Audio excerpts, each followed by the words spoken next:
عندها مناسبه سعيده وعاد دير حلوه. هاد الوصفه اللي اقتصاديه وما تحكمش كامل اليد، بزاف بنينه بريزونطابل، تحمر الوجه. هاد الوصفه للامانه شفتها في تيك توك عجبتني، قلت نجربها، وكما كان الحال عجبتني بزاف. ما تنساوش وبارطاج الوصفه. الحاجه الاولى في جفنه درت الكيلات تاع لافارين كيت بالبواطه تاع 250 غرام تاع ديما، زدت لها كيله تاع مارغرين ديما، يعني بواطه كامل 250 تكون طريه بيان سور، تعطينا البنه والقرمشه للكاطو، قرصه ملح وبسستها مليح.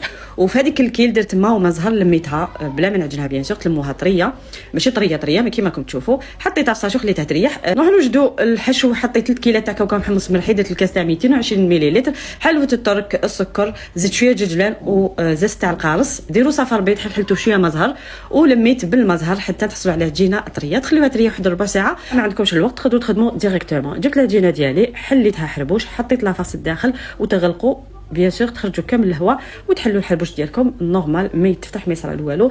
دهنتها بياض البيض اللي احتفظت به، والكاوكاو هذاك مغربل بيان سور، حرش محمص وملحي خشين. هنا نقطعوا المقيرطات ديالي ولا كاري كيما راكم تشوفوا، تزينوها بوش حبيتو، تقدروا تخليوها هكاك.